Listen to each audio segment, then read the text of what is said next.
मैंने आपसे कहा कि जितने भी पोलिंग स्टेशन है, पोलिंग बूथ है, वहाँ सब जगह बहुत स्लो पोलिंग हो रही है, तो उसका सीधा फायदा बीजेपी को जाना। और अभी भी जाकर देखे बीजेपी को दबादब और मोदी जी के बगौर खटाखट वोट पड़ रहा है।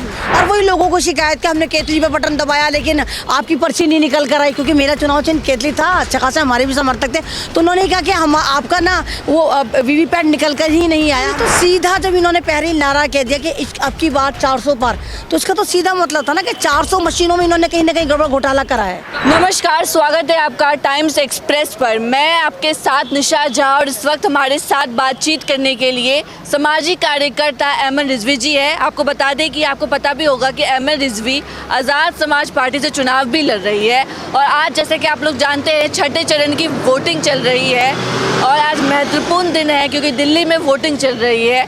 हमारे साथ अहमद रिजवी इनसे बातचीत करने की कोशिश करते हैं। क्या लग रहा है अहमद रिजवी जी, आज छठे चरण की वोटिंग चल रही है, क्या माहौल नज़र आ रहा है? देखिए, सबसे पहले तो मुझे माहौल ऐसा नज़र आया कि निशा, मैंने हर जगह वोटर को परेशान पाया।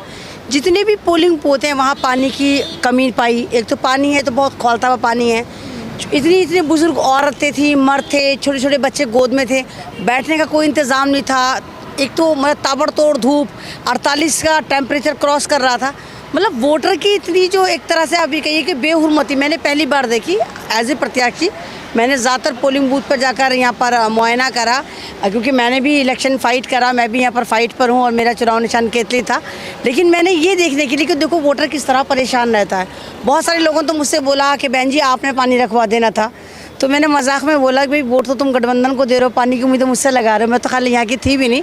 लेकिन हाँ, इस तरह नहीं होना चाहिए। अगर वोट पड़ रहा है तो लोगों को कंफर्ट जोन में वोट देना चाहिए, कंफर्ट जोन उनके लिए बाकायदा रखना चाहिए। इसी से शायद जो वोट है ना, ये वोटर जो है वो पोलिंग बूथ तक नहीं जाता।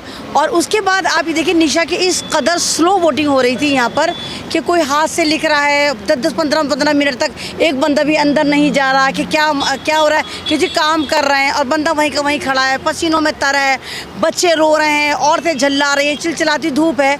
और उसमें जो पारा चढ़ रहा है वो 7 सीटों का जो रुझान मैंने देखा वो तो सारा का सारा बीजेपी की तरफ जाता नज़र आ रहा है। हर एक कोई जो कह रहा है बीजेपी आ रही है, बीजेपी आ रही है। यहाँ पर भी चांदनी चौक में भी ये कहा कि 7 विधानसभाओं पे जो है वो खंडेलवाल जी मजबूत है, सिर्फ मुसलमानों ने अग्रवाल को ढोया है। और आज तो बल्कि बड़ी हिट हो गई, अग्रवाल के जो बेटे साहब हैं वो उनको भी उनका जो फाड़ा गया कार्ड, फाड़ा गया। इलेक्शन चीफ थे, क्या थे, SHO का गिरबान पकड़ के मारपीट कर रहे थे, क्या वो SHO ने उनका वही फाड़ दिया।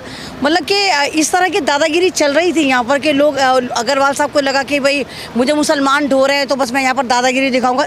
तुर्कमान गेट पे ही उनके बेटा बदतमीजी कर रहा था, तो SHO ने उनका वो जो एक तरह का जो वोटिंग एजेंट होता है, पोलिंग एजेंट, उनका वो कागज़ फाड़ दिया उनके बेटे का।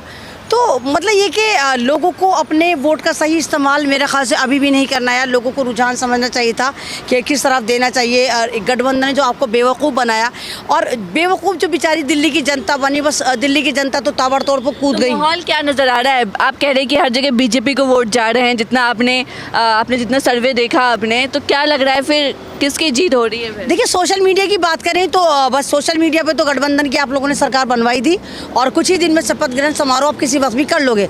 लेकिन अगर आप हकीकत में आते हैं तो हकीकत में कहीं से कहीं तक गठबंधन टिकता नज़र नहीं आता। हाँ, ये हो सकता है कि अगर पिछली दफ़ा यही गठबंधन 10 सीट लाया था तो 15 से 20 ले आएगा। लेकिन अगर आप ये कहें कि बीजेपी की सरकार जा रही है तो ये बिल्कुल मतलब कि ऐसी बेवकूफ़ी की बात होगी। तो ऐसा होगा कि जैसे कहना कि दिन में हमने चांद दिखा दिया, नहीं जा रही बीजेपी की सरकार, ये कह सकते हैं। बेशक 400 पार ना आ रही हो, लेकिन हकीकत ये है इस बार फिर बीजेपी रिपीट हो रही है। कितनी सीटें उम्मीद लग रही है आपको बीजेपी की? देखिए, जहाँ तक मैंने अपना एक तखमीना, एक अंदाज़ा लगाया है, तो मुझे तो लगता है कि कहीं ना कहीं 280 से 290 बीजेपी सीधी लेकर जा रही है, बिल्कुल सीधी लेकर जा रही है। बाकी गठबंधन जितनी भी लोकल पार्टियां हैं, रीजनल पार्टियां, ये लेकर जा रही है। लेकिन सरकार कहीं से कहीं तक गठबंधन की नहीं है। और क्योंकि जनता भी समझ चुकी है। आप ये देखिए, दिल्ली में गठबंधन करा कांग्रेस ने, आम आदमी ने। 6 महीने बाद यहाँ पर विधायकी के इलेक्शन है, तो 6 महीने बाद क्या होगा? 6 महीने बाद ये दोनों पार्टी फिर एक दूसरे के गिरेबान पकड़ रही होंगी। केजरीवाल को कांग्रेस चोर बता रही होगी और कांग्रेस को केजरीवाल चोर बता रहा होगा।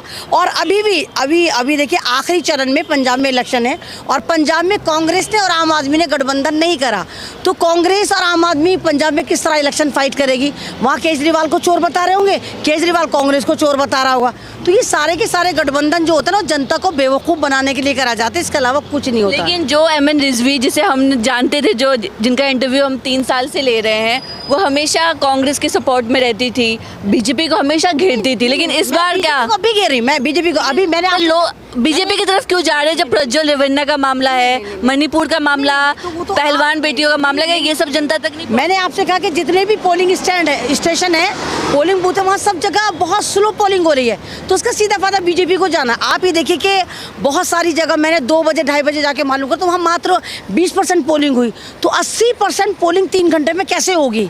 20% हुई, 25% हुई, ईवीएम बड़े हल्के काम कर रही हैं, और वही लोगों को शिकायत कि हमने केतली पे बटन दबाया लेकिन आपकी पर्ची नहीं निकल कर आई, क्योंकि मेरा चुनाव चिन्ह केतली था, अच्छा खासा हमारे भी समर्थक थे, तो उन्होंने कहा कि हम आपका ना वो वीवीपैट निकल कर ही नहीं आया, हमने केतली को दबाया।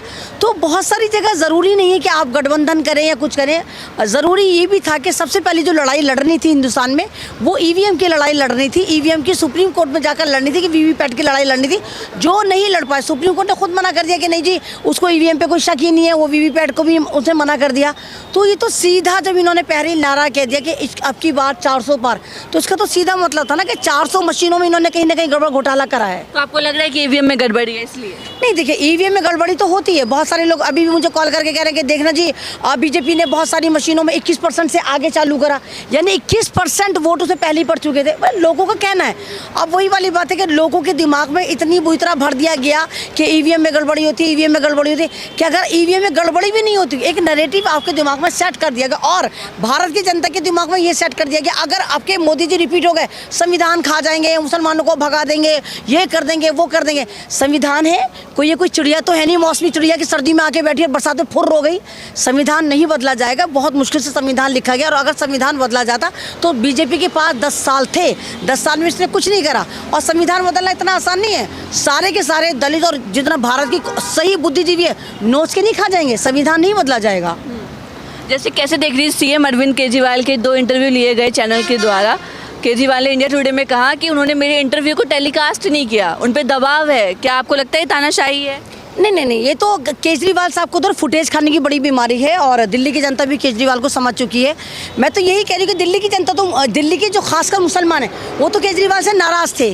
केजरीवाल एक ऐसा नाम जिसके अंडर में एमसीडी आती थी और एमसीडी का इलेक्शन लड़ा है, और केजरीवाल वो जिसने दिल्ली में लगातार हजार साल पुराने मदरसे तुड़वाए, हज़ारों साल पहले पुराने एक तरह से इन्होंने आप कहिए कि जितने इमाम बाड़े थे, जितने मदरसे थे और कब्रिस्तान थे, उनको जड़वाया। और यही कांग्रेस जो 3 महीने पहले केजरीवाल को मुंह भर भर के कोस रही थी, शराब घोटाला तो ये घोटाला, आज कांग्रेस ने इसके साथ गठबंधन करके दिल्ली की जनता को बेवकूफ़ बनाया है, और आज केजरीवाल सही हो गया। केजरीवाल को तो फुटेज खाने की आदत है, और केजरीवाल ने जैसे अभी आप देखें कि इन्होंने अपनी ही सांसद के साथ कितना बुरा बर्ताव करा, क्योंकि शायद आपको नहीं पता, केजरीवाल जब जेल से रिलीज हुआ 1 महीने के लिए, तो केजरीवाल के वकील ने केजरीवाल से कहा कि मैं तुम्हें अगर जमानत दिलवाता तो मुझे क्या मिलेगा? तो केजरीवाल ने कहा क्या चाहिए? उसने कहा राज्यसभा।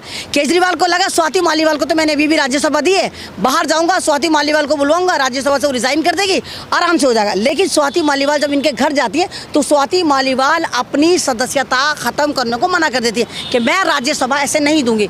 वहां पर केजरीवाल अपने चेले चपट्टों से इशारा करता है, वो मारते हैं। तो आपको ओवरऑल क्या लग रहा है, आप खुश हैं अगर बीजेपी सरकार आती है तो? नहीं, देखिए खुश की बात नहीं। देखिए मैंने क्या कहा, मैंने आपसे लगातार ये कहा कि अगर मोदी जी अपना ये हिंदू मुस्लिम वाला फॉर्मेट एक तरफ कर देते हैं तो मोदी सरकार को तो जाहिर सी बात है देश नहीं चुना था, कोई ऐसा तो नहीं जिन भूतों उनको लेके नहीं आए थे। कितना ही भी में घोटाला करो, लोगों ने फिर भी वोट करा था, और अभी भी जाकर देखे बीजेपी को दबादब और मोदी जी के बगौर खटाखट वोट पड़ रहा है। लेकिन एजेंडा अगर सही करें, मुसलमानों के खिलाफ ये जो एजेंडा चल रहा है कि अभी योगी जी ने भी बोला कि पाकिस्तान भगाएंगे तो ये कर देंगे तो वो कर देंगे, मोदी जी को परमात्मा ने भेजा है, वो मोदी जी ने कहा। मैंने कहा ना कि देखिए हिंदू विनाशकारी हैं। हाँ, नहीं, मैंने ये कहा ना कि देखिए अगर हम किसी भी मुल्क को चला रहे हैं, खासकर भारत को, दुनिया का सबसे बड़ा लोकतांत्रिक देश है, अगर भारत में ही लोकतंत्र की हत्या होती है और एक ख़ास कम्युनिटी को उसको टारगेट करा जाता है, उसकी नमाज को, उसके हिजाब को, उसकी दाढ़ी को, तो इस तरह नहीं होता। लेकिन आज भी इतने लोग हैं